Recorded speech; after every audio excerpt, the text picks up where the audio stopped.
Okay, so this is last week's training week.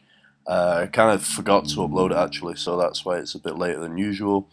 I guess not many of you actually care.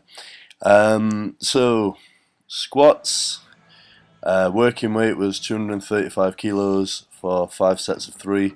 Happy with how they moved, happy with the progression on, all my lower body stuff really. Squats and deadlifts both felt like they're just getting better and better. So yeah, that's all good. Did a little core workout after this too. Second session of the week was bench systems. Started off with some over pauses. This was 137.5 kilos for 4 sets of 5.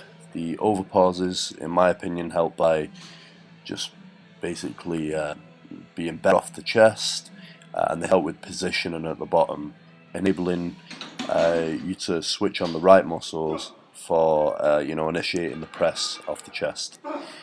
Followed that up by some high rack presses, some end range rack presses. The plan was 4 sets of 5 at 165, but I only managed, I think it was 1 or 2 sets with 165 for 5 reps, and then I had to just drop down to sets of 4, but that was cool. You can only do what you can do. Session after that, deadlifts. 242 was a working weight. These felt really good too. Very happy with how they moved. 5 sets of 3 with these. And after this exercise was banded deadlifts.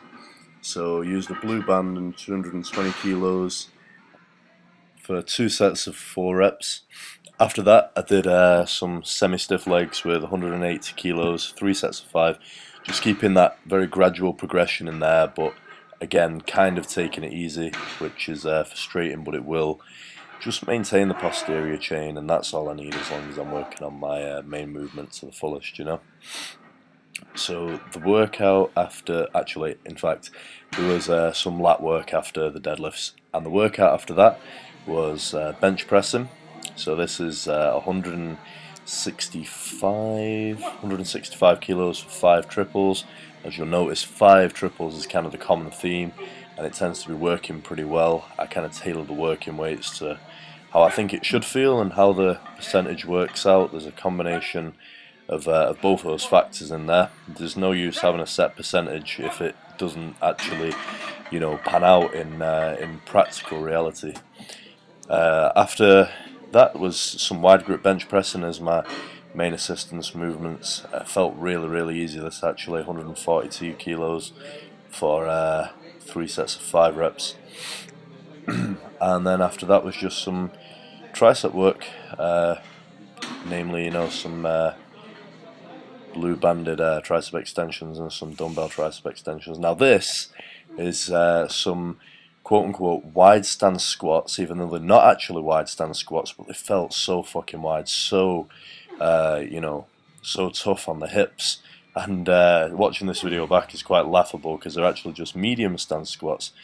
Now I don't know why they're feeling like like I have no flexibility or mobility in the hips. I guess it doesn't matter hugely as this isn't the way I squat anyway, but I mean it's interesting, and it makes me have a bit more appreciation for what equipped lifters do, and I'd definitely like to try single play actually one day, just because it is another part of powerlifting, and it's something that I think would be fun to do a comp at, one time. And as you'll notice, I didn't film Saturday's squat assistance workout simply because I got in the gym a little bit late and I didn't want to be concerned with filming. I just wanted to be concerned with just getting the workout done as best I could. But all in all, the week of training has rounded off very, very well, and I'm building up more and more momentum every single week to making the British a good meet for me, and I'm almost certain now. In fact, no, I am certain. There's no point being almost fucking certain about anything. I'm certain that I will personal best at the British. Do I think I'll win? I have no idea, because at the end of the day, comparing yourself to other people, there's just no point, because that's just that's not what it is for me. I just want to beat myself every single time, and if you beat yourself every single time for long enough, then you'll end up beating other people by virtue of just committing to getting better all the time, and then you'll end up taking the first places at meets, which really count. So I think I've said enough. Watch next week's instalment if you want to.